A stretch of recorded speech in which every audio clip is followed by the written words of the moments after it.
നമസ്കാരം. കഴിഞ്ഞ 5 വർഷങ്ങളായി അഫ്ഗാനിസ്ഥാന് ഇന്ത്യയിൽ ഒരു സ്ഥിരം പ്രതിനിധിയില്ലാത്ത ഒരു സാഹചര്യമാണ് നിലനിൽക്കുന്നത്. അഫ്ഗാനിസ്ഥാന്റെ ഭരണം താലിബാൻ പിടിച്ചെടുത്തതിന് ശേഷമാണ് ഇത്തരത്തിലൊരു സാഹചര്യം ഉണ്ടാകുന്നതും. എന്നാൽ ഇപ്പോൾ ആ കാര്യങ്ങളൊക്കെ മാറിയിരിക്കുകയാണ്. താലിബാന്റെ ഭരണത്തിലുള്ള അഫ്ഗാനിസ്ഥാന്റെ ഒരു സ്ഥിരം നയതന്ത്ര പ്രതിനിധിയെ നിയമിക്കുന്നതിനുള്ള അനുമതി ഇന്ത്യയുടെ ഭാഗത്തു നിന്നും ഉണ്ടായിരിക്കുകയാണ്. ഇതൊരു വലിയ വാർത്ത തന്നെയാണ്. കാരണം ഇത്രയും നാളും അത്തരത്തിലൊരു നീക്കം ഉണ്ടായിട്ടുമില്ല. താലിബാനെ ഇന്ത്യ കുറേശ്ശെ അംഗീകരിക്കുന്നു എന്നതിനൊക്കെയുള്ള ചില സൂചനകളാണിത്. നൂർ അഹമ്മദ് എന്ന താലിബാന്റെ പ്രതിനിധി ചാർജ് ഡി അഫയേഴ്സായി ചുമതലയേൽക്കുന്നത് താലിബാനോടുള്ള ഇന്ത്യയുടെ മാറുന്ന സമീപനമായിട്ടാണ് കരുതി വരുന്നത്. അതേസമയം താലിബാൻ സർക്കാരിനെ ഇന്ത്യ ഔദ്യോഗികമായി അംഗീകരിച്ചിട്ടില്ല എന്ന ഒരു വൈരുദ്ധ്യവും നിലനിൽക്കുന്നുണ്ട്. മാറി വരുന്ന ഇന്ത്യയുടെ ഈ സമീപനം, താലിബാനോടുള്ള ഈ സമീപനത്തിന് പിന്നിലെ കാരണങ്ങളെ പറ്റിയാണ് ഇന്ന് വിശദമാക്കുന്നത്. 2021 ഓഗസ്റ്റിലാണല്ലോ അഫ്ഗാനിസ്ഥാനുമായി ഉണ്ടായിരുന്ന നയതന്ത്ര ബന്ധം നമ്മൾ അവസാനിപ്പിക്കുന്നത്. അതിന് കാരണമായതാകട്ടെ ആ രാജ്യത്തെ ജനാധിപത്യ രീതിയിലൂടെ തിരഞ്ഞെടുക്കപ്പെട്ട ഒരു ഭരണകൂടത്തെ, അതായത് പ്രസിഡന്റ് അഷ്റഫ് ഖാനി നേതൃത്വം നൽകിയിരുന്ന സർക്കാരിനെ അട്ടിമറിച്ചുകൊണ്ടാണ് താലിബാൻ ഭരണം പിടിച്ചെടുത്തത് എന്നതാണ്. മാത്രമല്ല താലിബാൻ എന്ന സംഘടനയുടെ പല നിലപാടുകളും, പ്രത്യേകിച്ച് സ്ത്രീ വിദ്യാഭ്യാസത്തെ തടയുന്ന രീതികളും മറ്റും അംഗീകരിക്കാനായി ബുദ്ധിമുട്ടുള്ളതുമായിരുന്നു. ലോകരാജ്യങ്ങളെല്ലാം തന്നെ അഫ്ഗാനിസ്ഥാനുമായി അവർക്കുണ്ടായിരുന്ന നയതന്ത്ര ബന്ധത്തെ താലിബാന്റെ ഭരണത്തെ തുടർന്ന് വിച്ഛേദിക്കുകയും ചെയ്തിട്ടുണ്ട്. റഷ്യ മാത്രമാണ് നിലവിലെ താലിബാൻ എന്ന ഭരണകൂടത്തെ അംഗീകരിച്ചിട്ടുള്ള ഏക രാജ്യം. അഫ്ഗാനിസ്ഥാന്റെ ഭരണം താലിബാൻ പിടിച്ചെടുത്തതോടെ ലോകത്തെമ്പാടുമുള്ള അഫ്ഗാൻ എംബസികളും ഈ ഭരണമാറ്റത്തോടെ പ്രതിസന്ധിയിലാവുന്ന ഒരവസ്ഥയും ഉണ്ടായി. ഇന്ത്യയിലെ അഫ്ഗാൻ എംബസിയുടെ സ്ഥാനപതി അടക്കമുള്ള ഉദ്യോഗസ്ഥർ അവർ ഘാനി സർക്കാരിന്റെ കാലത്ത് നിയമിക്കപ്പെട്ടവരായതിനാൽ തന്നെ അവർ താലിബാൻ ഭരണത്തെ അംഗീകരിക്കുന്നതിൽ വലിയ താല്പര്യം കാട്ടിയതുമില്ല. ജനാധിപത്യ രീതിയിൽ തിരഞ്ഞെടുത്ത സർക്കാരിനോട് മാത്രമാണ് തങ്ങൾക്ക് കടപ്പാട് എന്നതായിരുന്നു ഘാനി സർക്കാരിന്റെ കാലത്ത് നിയമിച്ച സ്ഥാനപതിയുടെ നിലപാടും. ആ രാജ്യത്ത് നിന്നും ഇന്ത്യ നയതന്ത്ര പ്രതിനിധികളെ പിൻവലിക്കുകയും ചെയ്തു. അതായത് താലിബാൻ ഭരണം ഏറ്റെടുത്തതിന് ശേഷം അഫ്ഗാനിസ്ഥാനിൽ നിന്ന് ഇന്ത്യയുടെ സ്ഥാനപതിയെ ഇന്ത്യ പിൻവലിക്കുകയും ചെയ്തു. പുതിയ ഭരണകൂടത്തെ അംഗീകരിക്കാൻ തയ്യാറാവാത്ത പഴയ എംബസി ജീവനക്കാർ അവരാണെങ്കിൽ ചെയ്തത് എംബസി കെട്ടിടങ്ങളും സ്വത്തുവകകളും ഒന്നും താലിബാന് വിട്ടുകൊടുക്കാൻ, അതായത് താലിബാൻ നിയമിക്കുന്ന പുതിയ പ്രതിനിധികൾക്ക് വിട്ടുകൊടുക്കാൻ തയ്യാറായിരുന്നുമില്ല. ഇന്ത്യയിൽ 3 നയതന്ത്ര കാര്യാലയങ്ങളാണ് അഫ്ഗാനിസ്ഥാന് ഉള്ളത്. ഡൽഹിയിലെ എംബസി, മുംബൈയിലെയും ഹൈദരാബാദിലെ കോൺസുലേറ്റുകൾ എന്നിവ. ഇപ്പൊ ഡൽഹിയിലെ അഫ്ഗാൻ എംബസിയിൽ 2023 താലിബാൻ ഒരു ശ്രമം നടത്തുകയുണ്ടായി. അവരുടെ ചാർജ് ഡി അഫയേഴ്സിന്റെ ഒരു നിയമനം നടത്താനായിരുന്നു താലിബാൻ ശ്രമിച്ചത്. പക്ഷെ ഈ ശ്രമം പരാജയപ്പെട്ടു. അതിന് കാരണമായത് എംബസിയിലെ ഉദ്യോഗസ്ഥർ, അത് പഴയ സർക്കാരിനെ പിന്തുണയ്ക്കുന്നവരാണല്ലോ, അവർ താലിബാൻ പ്രതിനിധികളെ തടയുകയും ഓഫീസിനുള്ളിലേക്ക് പ്രവേശനം നിഷേധിക്കുകയാണ് ചെയ്തത്. അഫ്ഗാൻ എംബസിയിലെ പതാക മാറ്റണമെന്ന ഒരു താല്പര്യമൊക്കെ താലിബാൻ ഉണ്ടായിരുന്നു, പക്ഷെ അത് നടപ്പിലാക്കിയില്ല.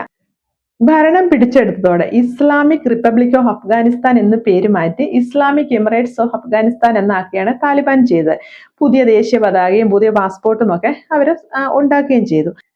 അത്തരത്തിൽ നിലവിൽ വന്ന ദേശീയ പതാക ഈ അഫ്ഗാൻ എംബസിയിൽ പറത്തണമെന്നുള്ളതായിരുന്നു അവരുടെ ഒരു താല്പര്യം. പക്ഷെ അത് നടപ്പിലാക്കിയില്ല. പുതിയ ഫ്ലാഗ് എംബസിയിൽ ഉയർത്തണം എന്നതിന് ഇന്ത്യ അനുകൂലമായ ഒരു നിലപാട് സ്വീകരിച്ചതുമില്ല. ഇത്തരത്തിലെല്ലാം താലിബാൻ അനുകൂലമായ ഒരു സ്ഥിതി അഫ്ഗാൻ എംബസിയിൽ ഇല്ല എന്നതും അവരുടെ പ്രതിനിധിക്ക് ചാർജ് ഏറ്റെടുക്കാൻ സാധിക്കുന്നില്ല എന്ന ഒരു ഘട്ടം വന്നതോടെ അവർ തീരുമാനത്തിലെത്തി. എംബസി അടച്ചുപൂട്ടുക എന്ന തീരുമാനം.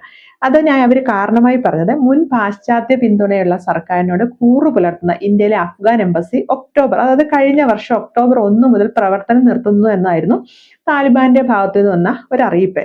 ഇന്ത്യ സർക്കാരിന്റെ പിന്തുണ ഇല്ലാത്തതിനാൽ എംബസി പൂട്ടുന്നു എന്ന വിശദീകരണമൊക്കെ ഇതിനോടൊപ്പം തന്നെ വരികയും ചെയ്തു. അടച്ചുപൂട്ടൽ പ്രഖ്യാപനത്തെ തുടർന്ന് ഘാനി സർക്കാരിന്റെ കാലത്ത് നിയമിക്കപ്പെട്ട അംബാസഡർ അദ്ദേഹം ഈ രാജ്യം വിട്ടുപോവുകയും ചെയ്തു.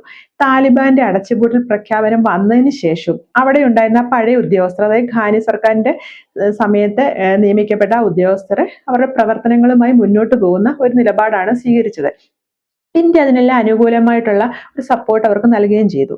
നിലവിൽ മുംബൈയിലെയും ഹൈദരാബാദിലെയും കോൺസുലേറ്റിന്റെ ചുമതല വഹിക്കുന്നത് താലിബാൻ പ്രതിനിധികളാണ്. അങ്ങനെ വരുമ്പോൾ ആദ്യം കോൺസുലേറ്റ് ചുമതല, പിന്നീട് എംബസി എന്ന നിലയിലേക്കാണ് അധികാര കൈമാറ്റം നടന്നതെന്ന് പറയാനായി സാധിക്കും. വാസ്തവത്തിൽ ഇന്ത്യ പടിപടിയായിട്ട് താലിബാൻ അധികാരം കൈമാറുന്ന ഒരു കാഴ്ചയാണ് നമുക്ക് കാണാനായി സാധിക്കുന്നത്. മുംബൈ കോൺസുലേറ്റിലെ കൗൺസിൽ ജനറൽ സ്വർണ്ണക്കടത്ത് കേസുമായി ബന്ധപ്പെട്ട് രാജിവെച്ച ഒരു സാഹചര്യം ഉണ്ടായി. അതിന് 6 മാസം കഴിഞ്ഞതോടെ വളരെ സാവകാശത്തിൽ തന്നെ താലിബാന്റെ നോമിനി സ്ഥാനം ഏറ്റെടുക്കുകയാണ്. സമാനമായ ഒരു സംഭവം ഹൈദരാബാദ് കോൺസുലേറ്റിന്റെ കാര്യത്തിലും സംഭവിച്ചു. ഈ വർഷം ഓഗസ്റ്റിൽ ഹൈദരാബാദ് കോൺസുലേറ്റിന്റെ ചുമതല കേന്ദ്ര സർക്കാർ തന്ത്രപരമായിട്ട് മുഹമ്മദ് റഹ്മാൻ എന്ന താലിബാൻ പ്രതിനിധിക്ക് കൈമാറുകയാണ് ചെയ്തത്. അങ്ങനെ വരുമ്പോൾ ആദ്യം കോൺസുലേറ്റുകൾ പിന്നെ എംബസി എന്ന നിലയിലേക്കാണ് ഈ അധികാര കൈമാറ്റം നടന്നതെന്ന് നമുക്ക് മനസ്സിലാക്കാനായി സാധിക്കും. അതോടെയാണ് ഹൈദരാബാദ് കോൺസുലേറ്റിൽ കൗൺസിൽ ജനറലായി പ്രവർത്തിച്ചു വന്ന സയ്യദ് അഹമ്മദ് ഇബ്രാഹിം ഹിൽ, അദ്ദേഹത്തിനെ ഘാനി സർക്കാരിന്റെ കാലത്ത് നിയമിച്ചതാണ്. അദ്ദേഹത്തെ ഡൽഹി എംബസിയിലേക്ക് ചാർജ് ഡി അഫയേഴ്സായി മാറ്റപ്പെട്ടത്. അഫ്ഗാൻ എംബസിയിൽ ഇപ്പോൾ സംഭവിച്ചുകൊണ്ടിരുന്ന ആ ഒരു സ്ഥിതിവിശേഷം നേരത്തെയും ഉണ്ടായിട്ടുണ്ട്. അതായത് 1996 2001 ഇടയിലായിട്ട് താലിബാൻ അധികാരത്തിലേറിയ ആ ആദ്യ കാലഘട്ടത്തിൽ ഇതിന് സമാനമായിട്ടൊരു സംഭവം ഉണ്ടായി. മുൻ സർക്കാരിനെ അംഗീകരിക്കുന്ന നിലപാടാണ് അന്ന് സ്ഥാനപതി സ്വീകരിച്ചത്. അന്ന് ഇന്ത്യ അത് അംഗീകരിക്കുകയും ചെയ്തു. എന്നാൽ ഇപ്പോൾ കാര്യങ്ങളൊക്കെ കുറേശ്ശെ മാറി വന്നിരിക്കുകയാണ്. താലിബാനോടുള്ള സമീപത്തിൽ ചില്ലറ മാറ്റങ്ങളൊക്കെ കേന്ദ്ര സർക്കാരിന്റെ ഭാഗത്ത് നിന്ന് ഉണ്ടായിട്ടുമുണ്ട് എന്നതൊക്കെ നമുക്ക് വ്യക്തമാകുന്ന ഒരു കാര്യമാണ്. താലിബാനുമായുള്ള ഇന്ത്യക്കുണ്ടായിരുന്ന അകൽച്ച കുറയുന്നതിന്റെ ചില ഉദാഹരണങ്ങളും നമുക്ക് പറയാനായി സാധിക്കും. അതിൽ പ്രധാനപ്പെട്ട ഒന്നാണ് ഖത്തറിന്റെ തലസ്ഥാനമായ ദോഹയിൽ താലിബാൻ പ്രതിനിധികളുമായി ഇന്ത്യൻ പ്രതിനിധികൾ നേരത്തെ നടത്തിയ ഒരു കൂടിക്കാഴ്ച. 2022 ഗോതമ്പ്, മരുന്ന്, COVID-19 വാക്സിനുകളൊക്കെ, ഒപ്പം തന്നെ ശൈത്യകാല വസ്ത്രങ്ങളൊക്കെ ഉൾപ്പെടുന്ന ദുരിതാശ്വാസ സാമഗ്രികൾ ഇന്ത്യ അഫ്ഗാനിസ്ഥാനിലേക്ക് എത്തിച്ചിരുന്നു. അതേപോലെ കഴിഞ്ഞ വർഷം അഫ്ഗാൻ വിദേശകാര്യമന്ത്രി ഇന്ത്യ സന്ദർശിക്കുന്ന തരത്തിലേക്കും കാര്യങ്ങൾ മയപ്പെട്ടു വരികയും ഉണ്ടായി. ഇതിനെ പറ്റിയൊക്കെ വാർത്തകളൊക്കെ നമുക്ക് ഓർമ്മയിൽ ഉണ്ടാവാനും സാധ്യതയുണ്ട്. കാരണം അന്ന് വനിതാ മാധ്യമ പ്രവർത്തകരെ പ്രസ് മീറ്റിൽ അനുവദിക്കുന്നില്ല എന്ന തരത്തിലൊക്കെ വാർത്തകൾ വന്നിരുന്നു. പക്ഷെ അങ്ങനെയൊന്നും കാര്യങ്ങൾ സംഭവിച്ചതുമില്ല. അന്ന് വിദേശകാര്യമന്ത്രിയുടെ സന്ദർശന സംഘത്തിൽ പുതുതായി ചുമതലയേൽക്കാനായി പോകുന്ന നയതന്ത്ര പ്രതിനിധി നൂറും ഒപ്പമുണ്ടായിരുന്നു. അന്ന് അദ്ദേഹം അഫ്ഗാനിസ്ഥാന്റെ വിദേശകാര്യ മന്ത്രാലയത്തിലെ ഫസ്റ്റ് പൊളിറ്റിക്കൽ ഡയറക്ടർ ആയിട്ടാണ് പ്രവർത്തിച്ചു വന്നിരുന്നത്. അന്ന് നടത്തിയ ആ സന്ദർശനവും ചർച്ചകളുമാണ് ഈ പുതിയ തീരുമാനത്തിന് പിന്നിലുള്ളതും. തുടർന്നാണ് പ്രവർത്തനം നിലച്ച നിലയിലുണ്ടായിരുന്ന കോൺസുലേറ്റിനെ 2025 ഒക്ടോബറിൽ പൂർണ്ണ എംബസി പദവിയിലേക്ക് ഉയർത്താൻ ഇന്ത്യ തയ്യാറാവുന്നത്. രാജ്യത്ത് ഉപസ്ഥാനപതിയെ അനുവദിക്കുന്ന കാര്യത്തിലേക്കൊക്കെ ഇപ്പോൾ കാര്യങ്ങൾ എത്തിയിരിക്കുകയും ചെയ്യുന്നുണ്ട്. പഴയ പതാക തന്നെയാവും എംബസിയിൽ നിലനിർത്തുക, മുൻ ജീവനക്കാർ തുടരും എന്നുള്ള തീരുമാനങ്ങളും വന്നിട്ടുണ്ട്. അതേസമയം പുതിയ സ്ഥിരം പ്രതിനിധി വരുന്നതോടെ ചാർജ് ഡി അഫയേഴ്സ് സ്ഥാനത്തുള്ള ഇബ്രാഹിം ഹിലിനെ എവിടേക്ക് മാറ്റി നിയമിക്കും എന്നതൊന്നും അറിവായിട്ടുമില്ല. താലിബാന്റെ നയങ്ങളാണ് അവരെ അംഗീകരിക്കുന്നതിൽ ഇന്ത്യക്കുള്ള തടസ്സം. പക്ഷെ ഇക്കാര്യത്തിൽ ചില വിട്ടുവീഴ്ചയ്ക്ക് തയ്യാറായിരിക്കുകയാണ് കേന്ദ്ര സർക്കാർ. അതിന് കാരണമെന്ന് പറയുന്നത് അൽ ഖ്വയ്ദ, ഇസ്ലാമിക് സ്റ്റേറ്റ് തുടങ്ങിയ ഗ്രൂപ്പുകളുമായി താരതമ്യപ്പെടുത്തുമ്പോൾ താലിബാൻ തമ്മിൽ ഭേദം എന്നതാണ് കുറച്ചെങ്കിലും യോജിച്ചു പ്രവർത്തിക്കുന്നതിനുള്ള ഒരു കാരണം. ഒരു ഗ്രൂപ്പിനെയും ഞങ്ങളുടെ പ്രദേശം മറ്റുള്ളവർക്കെതിരെ ഉപയോഗിക്കാനായി അനുവദിക്കില്ല എന്ന താലിബാന്റെ ഉറപ്പും ഇന്ത്യക്ക് ലഭിച്ചിട്ടുണ്ട്. അതേപോലെ തന്നെ കശ്മീരിലെ പഹൽഗാമിൽ നടന്ന ഭീകരാക്രമണത്തെയും അഫ്ഗാനിസ്ഥാൻ അപലപിച്ചിരുന്നു. പാകിസ്ഥാനുമായുള്ള പ്രശ്നങ്ങളാണ് താലിബാനെ ഭാഗികമായിട്ടെങ്കിലും അംഗീകരിക്കുന്നതിലേക്ക് കാര്യങ്ങളെ എത്തിച്ചിരിക്കുന്നത്. താലിബാൻ ഭരണകൂടം പാകിസ്ഥാനുമായി നല്ല ബന്ധത്തിലല്ല എന്നതും ശത്രുവിന്റെ ശത്രു മിത്രം എന്ന നയം സ്വീകരിക്കുന്നതിനുള്ള കാരണങ്ങളിൽ ഒന്നാണ്. ഒറ്റപ്പെട്ടു നിൽക്കുന്ന ഒരു അവസ്ഥയാണ് താലിബാൻ ഇപ്പോൾ അനുഭവിച്ചുകൊണ്ടിരിക്കുന്നത്. നയതന്ത്ര ബന്ധങ്ങളുടെ അഭാവമൊക്കെ അവരെ വല്ലാതെ വെട്ടിലാക്കുന്നുമുണ്ട്. താലിബാൻ സർക്കാരിന്റെ പാസ്പോർട്ട് അത് ഇസ്ലാമിക് എമിറേറ്റ്സ് ഓഫ് അഫ്ഗാനിസ്ഥാൻ എന്ന പേരുള്ളതാണ്. ഈ പാസ്പോർട്ട് ഉപയോഗിച്ച് അവരുടെ നേതാക്കന്മാർക്ക് പോലും വിദേശയാത്ര നടത്താൻ പറ്റാത്ത ഒരു അവസ്ഥയാണ് നിലവിലുള്ളത്. പഴയ അഫ്ഗാനിസ്ഥാന്റെ പാസ്പോർട്ട് ആണ് ലോകരാജ്യങ്ങളൊക്കെ അംഗീകരിച്ചിട്ടുള്ളത്. കാരണം പുതിയ സർക്കാരിനെ അംഗീകരിക്കാത്തതിനാൽ തന്നെ അവർ നൽകുന്ന പാസ്പോർട്ടുകളും അംഗീകരിക്കപ്പെടുന്നതുമില്ല. ഇന്ത്യയുമായുള്ള താലിബാന്റെ ബന്ധം അവർക്ക് നയതന്ത്ര ഒറ്റപ്പെടൽ എന്നുള്ള ഒരു മോചനം നേടിയെടുക്കാനുള്ള ഒരു സാധ്യത കൂടിയാണ് ആയിട്ടാണ് അവർ കാണുന്നത്. ഇപ്പൊ ആ രാജ്യത്തിന്റെ മുൻകാലങ്ങളിലൊക്കെ വലിയ സഹായം, നിർമ്മാണ പ്രവർത്തനങ്ങൾ ഉൾപ്പെടെയുള്ള കാര്യങ്ങളിൽ ഇന്ത്യയുടെ ഭാഗത്തു നിന്ന് ലഭിച്ചിരുന്നതുമാണ്.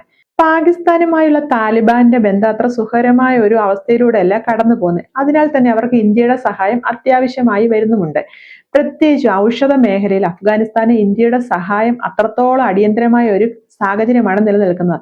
അതെല്ലാം അവരുടെ ആരോഗ്യമന്ത്രി സൂചിപ്പിച്ചിട്ടുള്ളതുമാണ്. അഫ്ഗാനിസ്ഥാനിലെ താലിബാൻ സർക്കാരിനെ ഇന്ത്യ അംഗീകരിക്കുന്നില്ല. അതേസമയം സ്വന്തം ആവശ്യങ്ങൾക്കായി കുറഞ്ഞ തിന്മയെ കുറച്ചൊക്കെ ഒപ്പം കൂട്ടുക എന്നതാണ് നിലവിൽ കേന്ദ്ര സർക്കാർ പ്രകടിപ്പിക്കുന്ന ഒരു നിലപാട്.